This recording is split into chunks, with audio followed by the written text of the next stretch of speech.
So yesterday we kind of finished our discussion about functions, okay, and we discussed various kinds of functions. So first of all, we discussed how we can combine functions, right? So the way we can combine different functions is very similar to the way we combine the relations, okay, and that is we can do operations like performing composition of different functions, which is very similar to the way we perform composition of relations, right? And the other kind of operations by which we can combine various functions are various arithmetic operators, okay? And we saw that if I take the suppose addition of two functions, then I can simply compute that by applying the function to same input and then summing the results. Simil- Similarly, we can do for multiplication. So you can combine functions as well, like you did for relations. After that, what we discussed were different kinds of functions depending on the correspondence between the two sets A and B from which the functions are defined. So there were three prime classes. One was one to one, or it's also known as injective. Other is onto or surjective, and last was one to one correspondence or bijective. In one to one function, what you had is every element of A, unique element of A, is uniquely mapped to an element of B. Okay, so there are no two elements which are same. Okay, so for A, we already know if they can never be same for ordered pair, because otherwise it's not a valid function. But B also needs to be different. Elements of the codomain also need to be different, right? Such a function is known as one to one function. Then we had something called onto function, which basically means that the range or the elements which are mapped to the elements of A via function f, they should be same as the codomain. Or in other words, there should be no element in the codomain which is left unmapped. Right? Such kind of functions are known as onto functions, and those functions which satisfy both are the bijective functions. Okay, and we saw that a special class of bijective functions is invertible functions, which are those bijective functions whose inverse also exists, right? So after we discussed this, then what we discussed was something called cardinality of sets. Okay, so we said that two sets were equicardinal or they had same cardinality if there is a one-to-one correspondence between them, or there is a bijective function that we can define between them, right? And on that basis, we delved into this different notion of defining what are countable sets, right? So what are different types of countable sets? So those sets we say are countable, which are either finite, right? That is, you can have a one-to-one mapping with natural numbers or subset of them. And there was a special class of these countable functions called countable infinite functions, or also known as denumerable functions. And how did you define this? How did you say that this is countable? Yes, class. How did you define the countably infinite functions? Anyone? Because I just realized that I've been speaking and I'm not getting responses. So, anyone, how do I define a countable infinite? How when do I say that a set is countably infinite?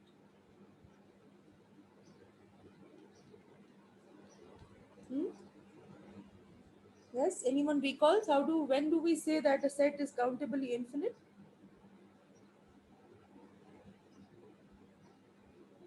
Very good. If I can define a bijection or one-to-one uh, correspondence between that set and set of natural numbers, or you can equivalently say set of positive integers. Okay, that is when we say it's countably infinite. And if it's not either one of them, then it's uncountable. Right? So now the notion of countable is not just finite; it's also some set which can be placed in a bijection or one-to-one correspondence with a set of natural numbers. Right? And then we discussed things like power set of the different functions. So we discussed that if we have a set A which is finite, then its power set is also finite. But if it is countably infinite, then its power set, because of the exponential relation, is actually uncountable.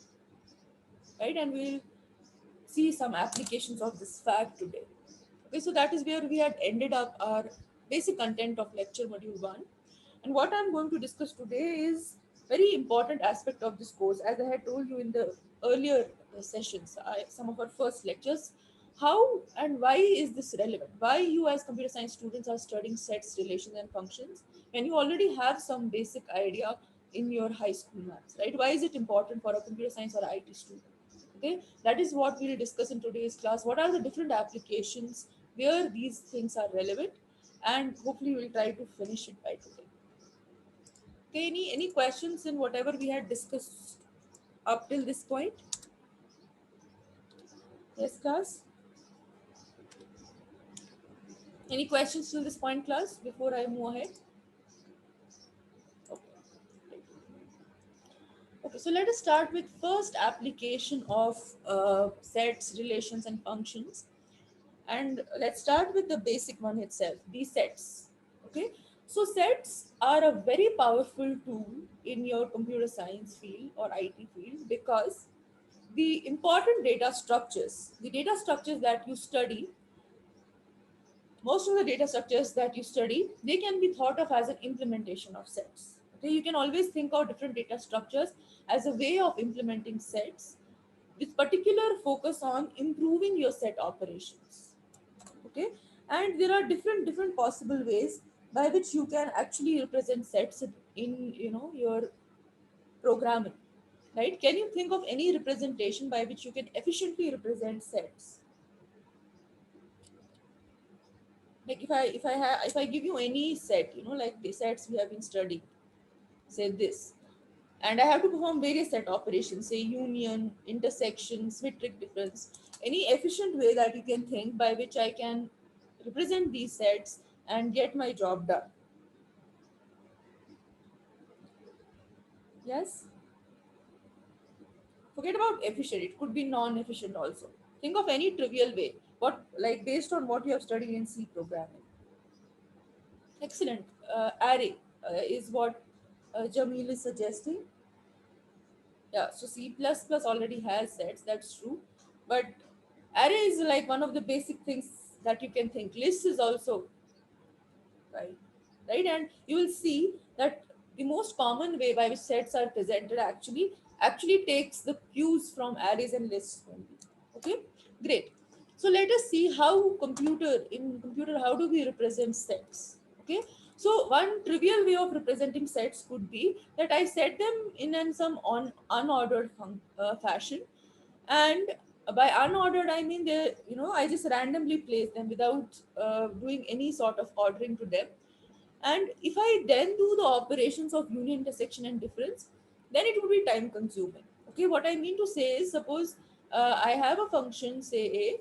Sometimes I write it as 1357, in an unordered fashion. Sometimes A I write as 3157. Because it's a set, so order doesn't matter.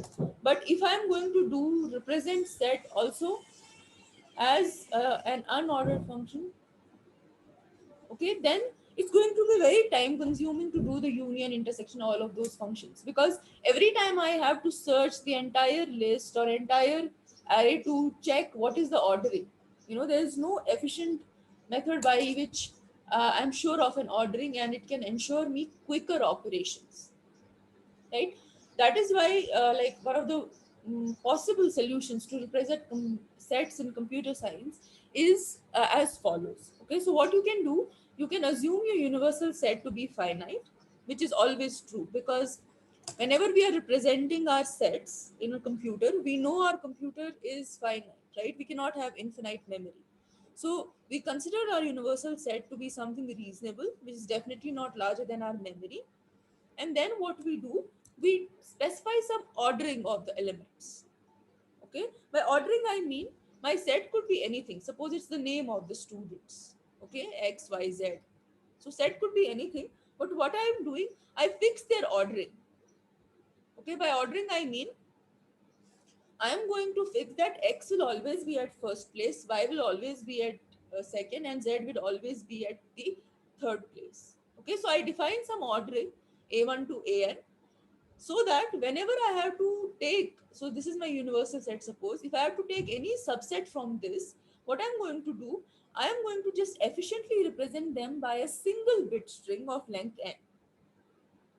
Okay, so suppose I want to extract, now U is my universal set, which represents my the all possible values in the set, and I want to extract a subset from this set. Okay, the one very efficient way of doing that is representing that subset by a bit string. Okay, and how do you represent now elements? If the first element is part of that set, okay, you write 1 in that position, and if it's not, you write a 0. So basically, irrespective of whether it's x, y, z, whether it's some 10 digit number, whether it's some 100-digit number, you're not going to waste your memory in allocating the exact values. What you have done, first you have mapped your set to a ordering. Okay, so x is now first position, y is second, z is third position. Then all of them you're going to represent by bit strings of length n. Okay, so if you want a subset of size n, so you choose a bit string of n. Now whichever of these elements are present, you put a 1 there. If it's not present, you put a 0. Okay, so you can see how you have efficiently represented no matter what was the actual value of your data in very simple terms. Okay, is it clear to everyone, like overall picture how we have overcome the memory issue? See, this u or the set element could be anything. It could be a simple number 135. It could be a like 100-digit number. Each could be a 100-digit number. Okay, so imagine how much memory they would take if you store them exactly in an array, even if you store them in an ordered fashion, right? But now what I am doing, I am doing two-step process. I am mapping a set to a mapping or a ordering, wherein every element has a specific position. Okay, and then when I'm going to do operations, set operations, I am representing them just by their presence or absence by a 1 or 0. Okay, and so you can see, irrespective of what is your content, you're just using the single bit to represent that. Okay, so do you see how it is efficient in that sense? So if you're not a clear idea of how is it done, we'll just see an example. But memory wise, is it clear how is it gaining on? Like you are a engineer, right? You're an IT engineer, computer science engineer. Are you seeing how efficiently this is storing memory, this implementation? Yes, class, is this clear? See, please let me know. I can repeat it. Okay. So the way you are saving on memory is because you're not storing exact element. You are using kind of like I'm not. I can give you an example. Like you all have different names, right? So if instead of storing your names, I store your numbers, your roll numbers, I can do it easily because irrespective of what is your name, someone's name is like three, a very long name with say first name, last name, surname, and someone has just a short name, just a first name. All of that, irrespective of what is your name, full name, how many characters are there, I'm just denoting you by a two-digit number, which is your roll number. Okay, so I'm saving on the memory size because I'm not concerned about the content, but about representing you whether you're present or absent, right? Because my goal is to only do set operations efficiently. Okay, let us see how do we do it. Okay, so suppose I give you an example. Your universal set is 1 2 3 4 5 6 7 8 9 10. Okay, and the ordering I give you is simply that a ith element is the simply I. That is, A1 is the first element, A2 is the second element, and so on. Okay, so this is your first, second, third, so on elements. Now, suppose I tell you what bit strings represent the subset of all odd integers in U. Okay, so the subset, suppose I want O. So, what is the subset of O which represents odd integers? Forget about bit representation, the actual values, right? So, what is the set? Yes, class, what is the set?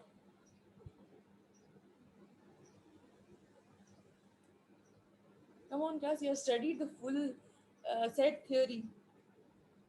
Yeah, I'm saying don't go for bit representation. Just odd numbers, right? We require 1, 3, 5, 7, and 9. Right? Now let us see how we are going to do it. Okay. First step, as I said, is to make a mapping. Okay, and mapping we have already done. We are going to map each element to the position they belong to. Okay, so this is the first element, this is the second, so on and so forth. This is the ninth element. Okay, now since this universal set is 10 digits, so I need to have 10 bits, 10 bit string of length 10. Okay, so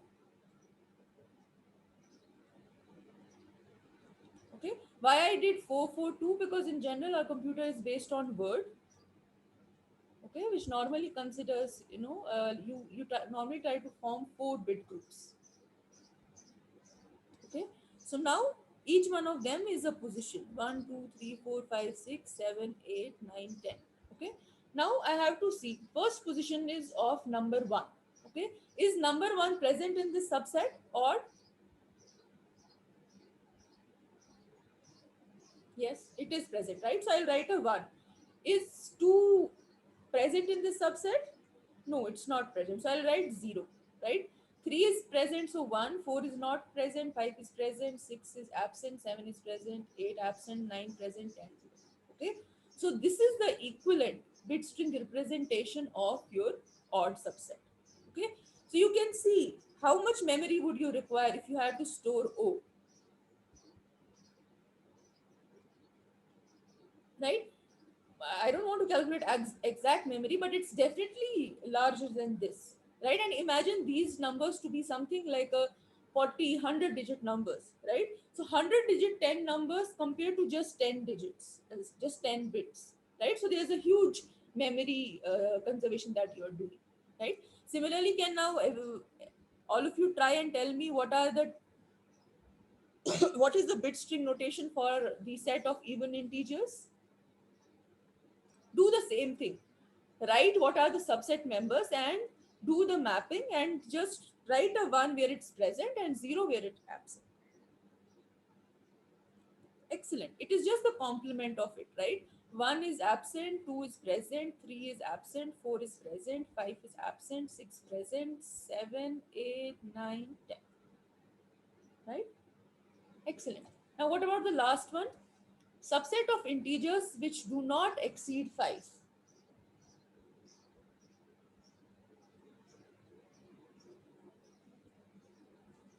Oh, sorry, Faisal, I missed your question. Okay, so Faisal has a question. Doesn't storing elements in hash table require extra space? Okay, this is a nice question, but although I'm not sure if everyone knows about hash table, but since you've asked this question, so it is always a point of concern for people, because hash table you require a key, something very similar to what we are doing a mapping and having just the key, right? But look at the trade-off you're getting. You are requiring some storage space extra where you need to store this mapping. Same thing you require in hash table Faisal also. So somewhere where you need to store this mapping of your elements with this, right? But look at the trade-off you're getting. All the operations, as we'll shortly see, are going to be solved in a jiffy, because they are all going to be based on simple binary operations, which we know our processors are expert in. Right, Faisal? So everything is a trade-off, right? While you may be paying a little more memory in terms of storing your mapping, but the resultant operations are going to be much faster, right? Which actually pays it for you. Is that clear, Faisal? Yeah.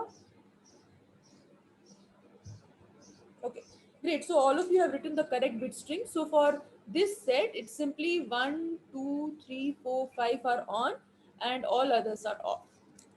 Okay, great. So that means you understood how to represent sets efficiently. Okay. Now let's try to see the operations, whether it's actually worth doing all this mapping or not. Okay. Now if you write 1, 2, 3, 4, 5, we know how to write its equivalent bit string, right? You just did it: 1, 2, 3, 4, 5, and this, right? And you can easily write it for 1, 3, 5, 7, 9 as well, right? It's 1, 3, 5, 7, 9, right? Now you need to perform the set operations of union and intersection. Okay, so how do you perform set operations of union intersection? Don't do it like this.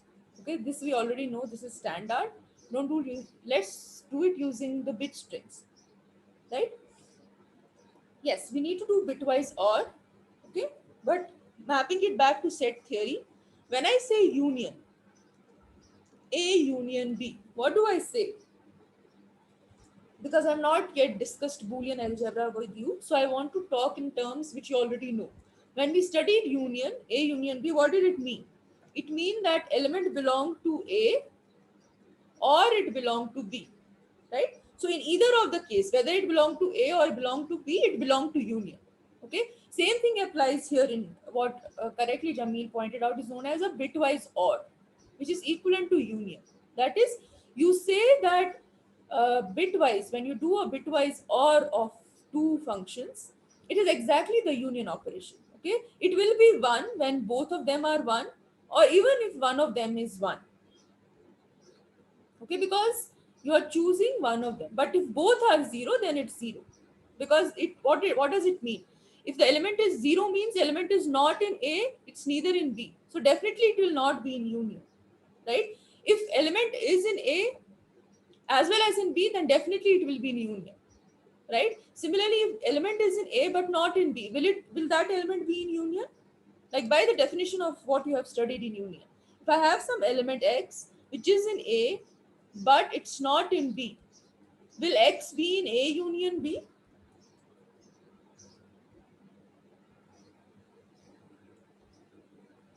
It will be, right? So you just follow that notion. You know, if you have not yet recalled Boolean algebra, or you have not studied about what is or, what is and, you can just follow from the union definition also.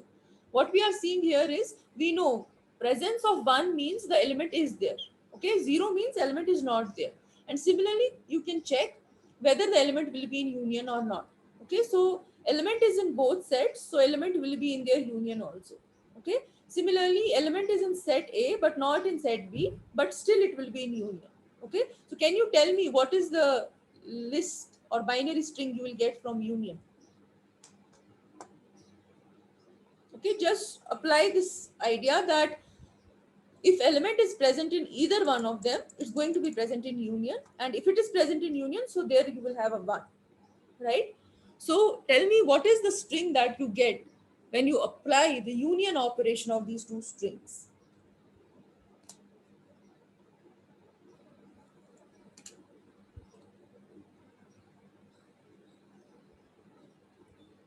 Okay.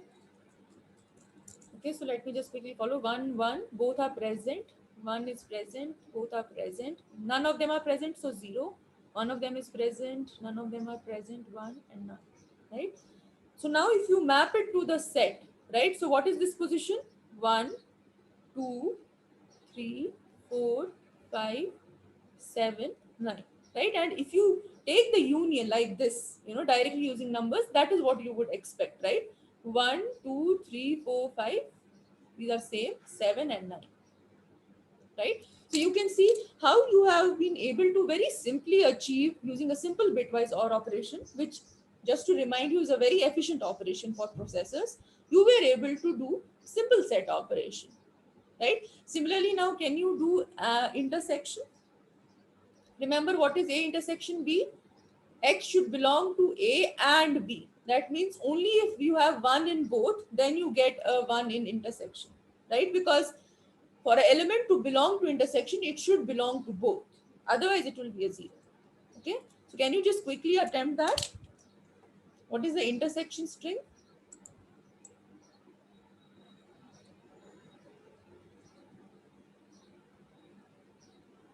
Okay, excellent.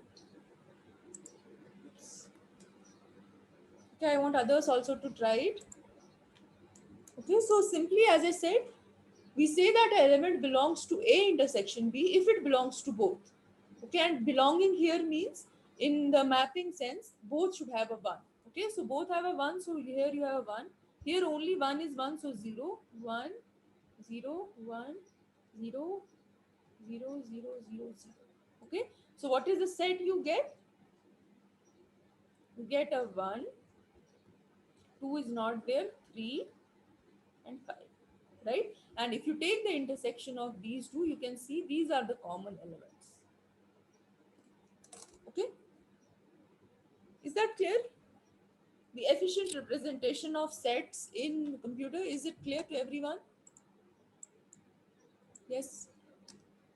Any questions, class, till this point? No questions? Okay. So this was one of very popular examples of sets in computer science. But apart from this, there are many other applications as well, right? Now let us move to some very popular examples of relations. Okay, so relations is something which you will study in your database management system course because it's very closely related to databases. Okay, so let's have just a very overview idea of how relations are going to be related to your this course. Okay, in database theory, so you are going whenever, like I think in your fourth semester you're going to study this course. There will be a notion of relational database. Okay, which will be nothing but whatever you have studied in this module, that is relation over sets. Basically what a database is, it's simply a record which consists of n tuples. Okay, so you can see this is a database which consists of a four tuple. Every record has four values associated with it or four fields associated with it. Okay, like a database of student which you can see here has its id number, which may be his roll number, name, what is his major in, like his discipline, what is his grade point average, right?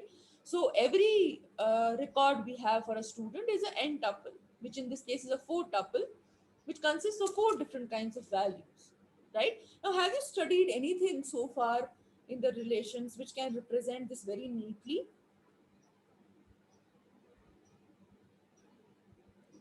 Set of database records, anything in this module that you have studied which can represent my this four tuple for me, or if there's a table with 10 fields, it's a 10 tuple for me. Anything that you have studied in this module? Yes, no?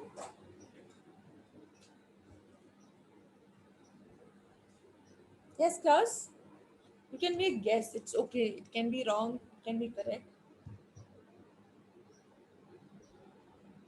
No, what I want to represent is this n tuple. How can I represent an n tuple and perform various operations on it?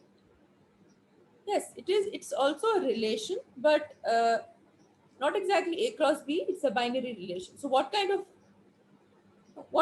relation? We are going to use relations only, but what kind of relations can help me represent a n tuple? Okay, let me be more specific in my question. What type of relation can I use to represent a n tuple?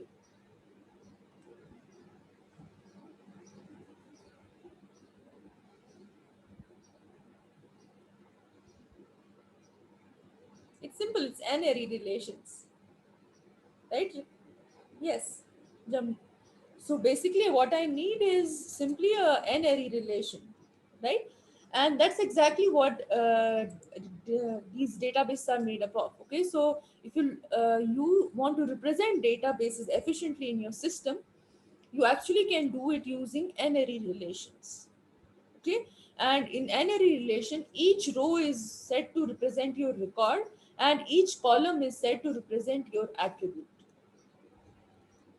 Okay, so that is the practical application of where your relations are relevant. So all your database is going to be based on n-ary relations and various operations on it.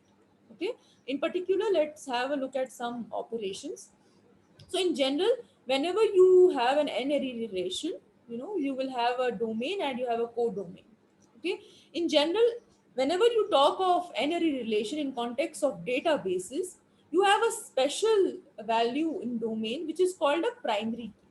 Okay, and primary key is something which is always unique to every record, right? Like in this case, what do you think is something which will always be unique, right? In this table 1, what could be a primary key? Excellent. ID number is the primary key because we want a number which is unique, right? And primary key is always required in your databases, okay? Because it uniquely identifies your record. Now, there are various operations that we perform on the databases, which actually are represented as n-ary relations. Okay, so let us just quickly discuss some of them so that when you actually study them, it would be simpler. So one of the main operations that we can perform on relation is something called a selection operation. Okay. So what is a selection operation? So selection operation on any n-ary relation gives back n-ary relation only, but it gives a n-ary relation which satisfies certain condition. Okay. So suppose I consider the condition C1 that those people who have a major in computer science, right? Now, if I apply S of C1 on this table, right, those records which have major in computer science, okay, so you can see there are two such records, okay. So if I apply this operation on my table, what I'll get, it will fetch me two records, okay, which means two four tuples, which is this four tuple, Ackerman, his ID number, computer science, and its GPA, and Chow. Okay. So selection operation is used to get back again a n-ary relation, but something which satisfies a particular condition for which you had applied selection. Okay. Now suppose I ask you, instead of major, I ask you, suppose my condition C2 is whose GPA is suppose greater than 3.5, right? Which records will be fetched? You can tell me the numbers. If I give you the condition, uh, apply S of C2 on this table, where C2 is this condition, right? So it should also return an n-ary relation, which is the n tuple, but which satisfy this condition,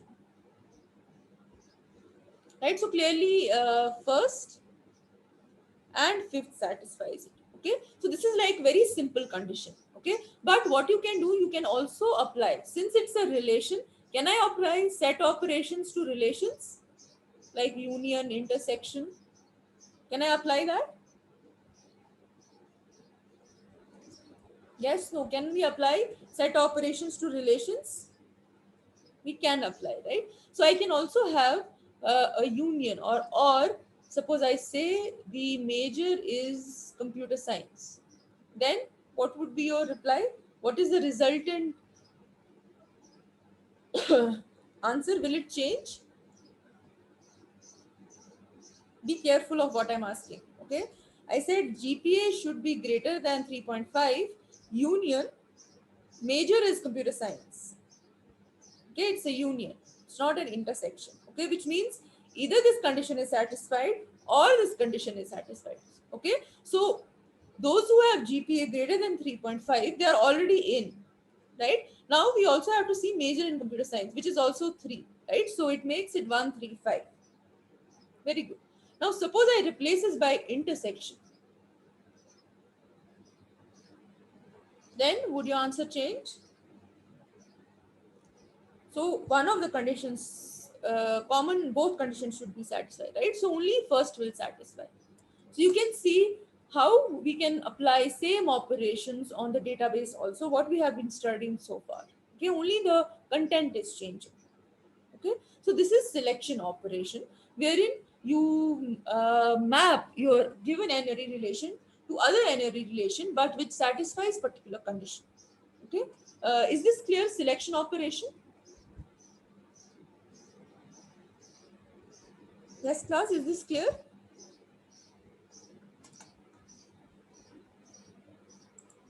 Okay. So let's move to the next operation, which is known as, again, a very popular operation in databases, projection. Okay. What projection does? Suppose you have an n tuple, that is one of your rows of your table. Okay. And it has, say, 5 columns. Okay. What projection does? It reduces it to some m tuple. So if you had an n tuple normal, it reduces to some m tuple where m is less than n. So basically what it projection does, it removes m minus n elements. Okay, so projection is like, you are getting a record from a table. Suppose this is my table, and what I want, so every record consists of 4 tuple. Okay, now suppose I apply a projection operator where I apply projection on just first and third column. So what it will do, it will just pick up a record and show up its first and second, third values and omit the others. Okay, so projection is like choosing between your fields. Okay, so suppose I apply, so in this case, when I apply P13 to suppose the first 4 tuple, then what it will return is just Ackerman and computer science, not the other records. Okay, so typically it is used like if I have suppose database of all my students, and suppose I'm only interested in seeing their marks in quiz 1, right? So I use this operation, that projection, maybe roll number, and the column which has the quiz marks, and I can just extract that. Okay, so if you have a very large database and you don't want to fetch the entire record just to save on your memory or some other operations, you can use projection operator to just extract the desired content. Okay, so let's see some examples.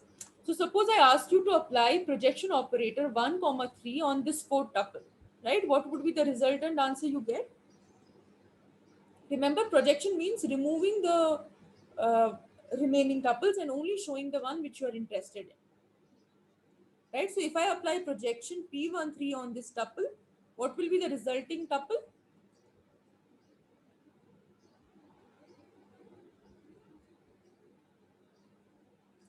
Very simple, very good.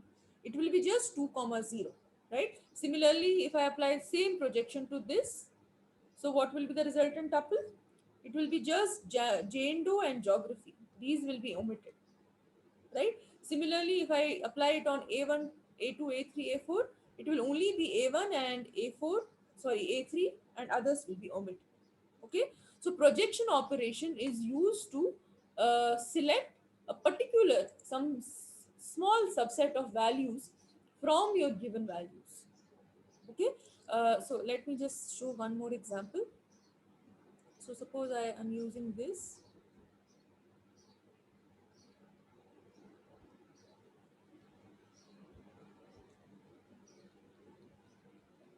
Okay, so uh, it is a 1, 2, 3, 4, 5, 6 tuple. Okay, and I apply a operation on it, p143. Okay, what is the resultant tuple? Okay, so it need not always be just two columns. It can actually be of any size, right? So what if I apply p143 on this? What will be the resultant answer?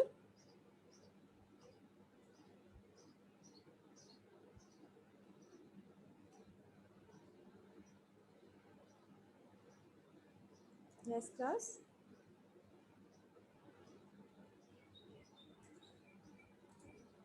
Okay, so 1 will be picked X, 2 is dropped,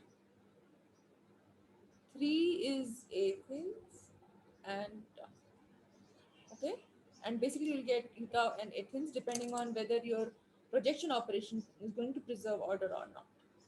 Okay, so basic idea is whatever you choose your attributes to be, only they will be selected, others will simply be rejected, right? The last operation that we have on databases is something called a join operation. Okay, the idea of join operation is, given you have two tables, it will help you to combine the two tables into one when these tables have some identical fields. So whatever are the common fields, they will be extracted and joined together, and whatever are different ones, they will simply be omitted. Okay, so whatever are your common fields, they are going to be combined, and whatever are your different fields, they're going to be omitted.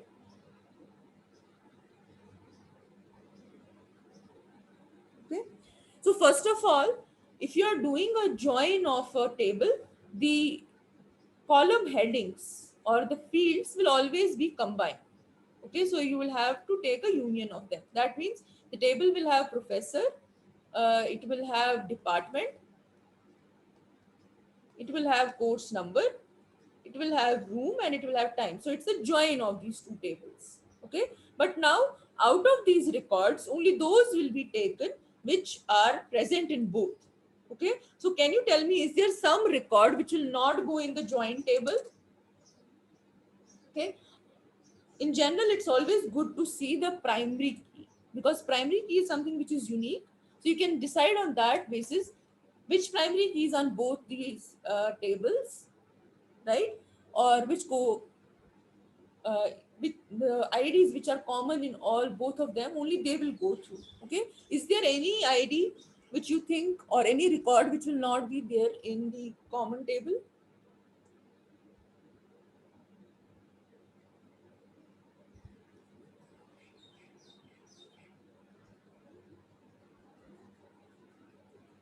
Okay, good. So in table 6, there's 611, which is not here. Okay, that's fine.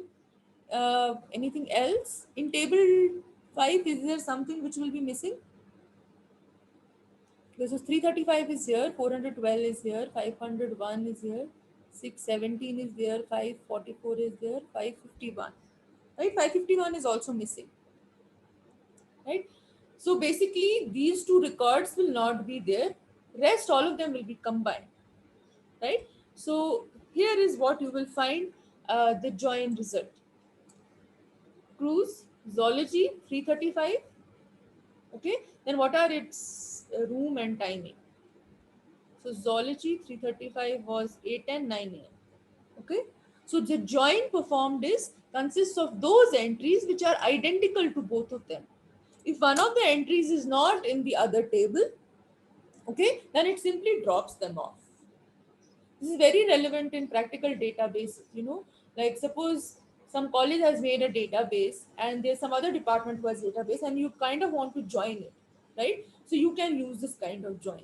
Okay, and when you study databases, you will see there are various other kinds of join, like you have a left join, you have a right join. Okay, in left and right join, basically what happens, all the entries of left table are considered, even if they are not common, and you will just get a blank field where the entries are missing. And in right join, right table will be full considered and left will be omitted. Okay, so they're like kind of special cases. So all of this you will study in database management.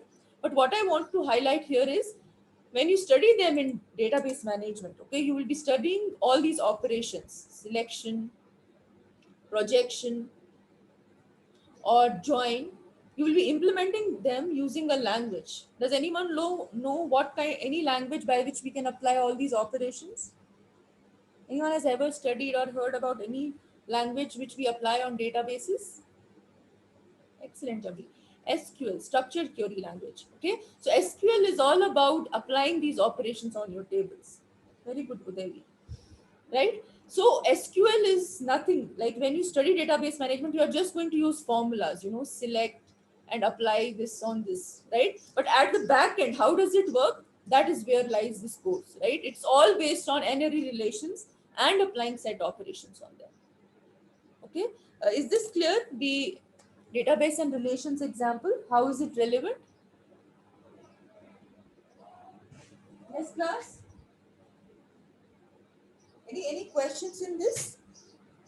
Okay, see, this is very important. You understand a mathematical concept, but you should know where to use it. So all of these use cases will come in future of your courses. But is it clear? Any questions? Sure, Sumit, I'll repeat join. Okay, so join operation, forget about left and right join. Simple join operation, what it does, it combines the two tables. Okay, so I have a table T1. I want to apply a join with T2. Okay, so how does a join be performed? What join operation will do? It will first of all write around all the column headings or attributes or fields. Okay, so you can see it will take a union of all the column headings and write them. Okay, so you can see professor, department, course number, the department, course number, room and time. So it will take a union of them. Okay, after that, now it will take those entries or those records which are common in both of them. Okay, so like if you look at how to identify now the common ones, it's always good to identify using the primary, something which is unique to this. Like zoology is not unique, similarly professor is not unique, but course number is unique, right? So you need to check what are the course numbers which are in both the, which are identical in both of these tables. Okay, so we can see all these course numbers are there except 551 is not here, right? And can you see any record here which is not there? 611, right? So these two records, not full record of these two tuples, these will not be in join. Why? Because join has only those records or fields which are common in both of them. Okay, so you can see cruise zoology 335 was in this table. We also had zoology 335 in this table, but with two new attributes. So what it will do, since 335 is common in them and they are present in both the tables, when it joins them, it joins their record. Okay, but when it takes suppose this 551, there's nothing to join because there's no element of id 551 in this, right? So it just omits those records. So in general, join considers those records which are common, and it omits those records which are not present in both the tables. Okay, kind of an and operation, something which is present in both of them, but it's like a specialized kind of and, wherein you add some attributes, right? But and is done in the sense that the entries, the common entry or the primary key entry, should be in both the tables. Okay, Sumit, is it clear? Okay, excellent. Okay, so we saw one use case of set theory, one use case of relations. Now let's come to this idea of supremum and infimum. If you recall that, right? What is the supremum? Anyone?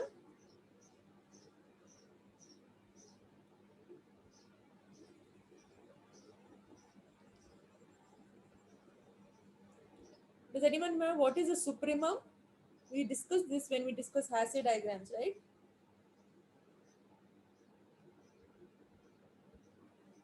It is an upper bound, right? But what kind of upper bound is it?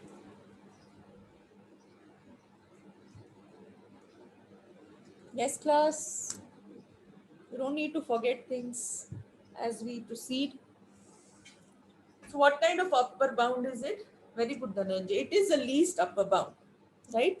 Similarly, infimum is greatest lower bound. Okay. So, one of the practical applications, which I had already mentioned you briefly last time also, is that if you look at the GCD, the greatest common divisor between any two elements, right? What is GCD? GCD is the largest integer which divides A and B, right? Similarly, LCM is the lowest common multiple or the smallest integer which is divisible by both A and B. Okay, if you look at in terms of number theory, you will see that every common divisor of A and B actually can divide GCD. Okay, similarly, whatever is your least common multiple, it divides every multiple of A and B. Okay, in other words, if you look at the GCD, it's nothing but your infimum, and LCM is nothing but your supremum. Okay, so whatever applications you have of GCD and LCM, right, typically it's mostly used in cryptography when you have to find GCD or LCM of prime numbers. Sorry, when you need to find GCD of various numbers. So in cryptography, you find a lot of use for GCDs, right? So GCD can easily be calculated if you have a Hasse diagram. Why? Because GCD is exactly same as your infimum, your greatest lower bound. Okay, a multiple which can divide both the integers, the largest integer which can divide all the both the numbers. Okay, so any application where you find utility of GCD and LCM, those are also the applications of supremum and infimum. Okay, so that is in context of kind of math theory. But let me give you also an interesting example, which it's not there on books, but I just realized it could be very useful. Like if you consider networks, okay, so networks or in simple words, let me use a terminology which if I consider graphs, okay, if you recall when we discussed graphs in the beginning of the class, what is graph? It's simply a collection of nodes, okay, where if some nodes are related, you draw edges between them, right? These graphs are very powerful tools. Like I told you that time, you can represent different kinds of networks using it. Like you can represent computer networks by graph. You can also represent social networks by graph. Like if you are a node, whatever are your friends on Facebook or Twitter, you have a link between them. So graphs can be used to model different kinds of networks. Okay, now where does supremum infimum come into the picture? Okay, now suppose I have a Hasse diagram of a network. I have made that. Okay, and what I want to do, I want to suppose these are three friends, A, B, and C. Okay, I want to find a node which is common friend of all of them, so that suppose I can influence that person and that person can influence all three of them, a common friend for both A, B, and C. Okay, so you can easily relate it to the supremum. Okay, assuming that we have directed relation defined here. You can easily relate it to supremum or infimum. Same thing applies is in, if you want to protect, suppose you model a network of community in terms of graph, okay, and what you want to do, you want to kind of vaccinate a person who will reduce the spread of your infection, right? What could be the ideal candidates? If I model my graph, my society, like the people who frequently interact as a graph, what would be your choice to vaccinate? You would like to vaccinate someone who is frequently talking with all other people, right? So there also comes the idea of these least elements and greatest elements. What is the common source which, if attacked, can spread, attack everywhere, or vice versa? If you want to protect attack, you protect that and it will protect everything below it. Okay, so that kind of in that kind of setup also, these supremum and infimum nodes become important, right? What is the least upper bound you have? That is, what is the element which is the smallest, yet it covers everything below it, right? So if you cover that one, you cover all other cases as well. Okay, so that is another practical application where supremum and infimum can be used. Okay, is that clear? Like, it's only like an overview idea, but just to give you, keep your concepts open, right? Is this clear, class? Yeah. So yes or no? Okay, so moving on. So I've just given you a very, kind of a bird's eye view of application. There are various other applications also where all the concepts we studied can be applicable. Like I have already told you once we were studying lexicographic order, that when you define identifiers, right, the names you give to your variables or other things in your C language, they have specific rules to follow, right? Like it could be only a alphabet, uppercase, lowercase, digit, or an underscore, and it should not start with a digit, and all those kind of things, right? But one very specific feature about identifiers is most of the compilers, they only check first 31 characters. Okay, so assume you have two variables defined in your program which have same 31 characters, and the last ones are only different. Okay, so there is a lexicographic ordering between them, but 31 characters are same and only the last ones are different. Okay, so in such a cases, your compiler is kind of going to give you an error, right? In earlier cases, compilers would only check 8 characters, so that was more tricky. If you had first 8 characters common, your compiler won't allow you to have same name because it just ignored the other parts. Okay, so that is another example where lexicographic order or things like partial order are used. Right? Similarly, there's something called formal language theory, which is closely related to a subject that you're going to study called theory of computation. Okay, wherein we define a language as set of strings. Okay, so in that, it's a component of theory of computation. In that, what you need to do is you need to perform various operation on languages. Okay, so those operations are nothing but usual set operations. Okay, so there you will be doing it on alphabet, but they are again same set operations that you studied in this module. Okay, so you have union, intersection, complement, and there will be some more like clean star and all, concatenation, which you will study in your TOC course. But basic operations are same: intersection, union, complement. Only difference is the objects on which you are working. Now, instead of working on numbers, you're working on strings. Okay, which is also a form of set. So that is another aspect where set theory is very useful. Another application domain of set theory is in language semantics. Okay, so if you consider, particularly partial orders are very useful in it. If you consider a programming language and you write algorithms in this, okay, and by algorithms I mean not simple algorithms wherein you put certain constraints. Like your algorithm should uh, have input of this size, it should produce output of a given size. When you have constrained algorithm setup, that can also be modeled using set theory. Okay, and something which we are going to study next, logic, propositional knowledge logic, you will see that is also closely related to set theory, and we will see how that logic is itself important in computer science. Okay, so that is like all about this lecture 1 module. So So we have just 1 or 2 minutes. Like apart from all these ideas that I gave you, anyone has any other applications, real life applications which you can think of where sets, relations, or functions are used? Just kind of an open discussion, like because this is it from my side.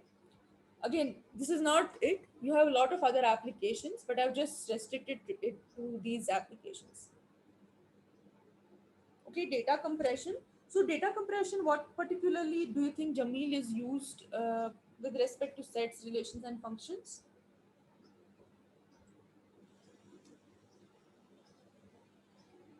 Yes.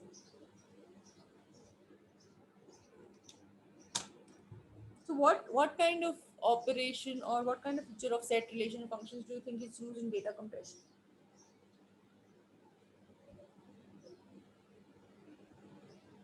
It could be a possible candidate, but you'll have to think like what could be the possible operations. Right.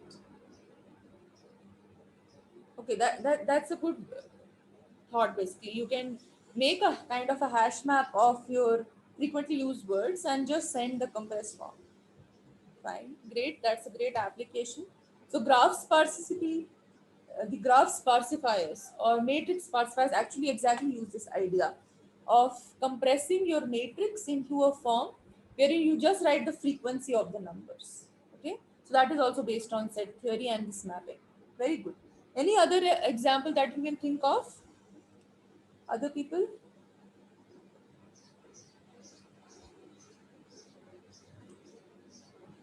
Okay, so I don't want to exceed the time. All right, class. So that's it for this module. In the next lecture, we'll be starting with the proportional logic. Okay, any questions?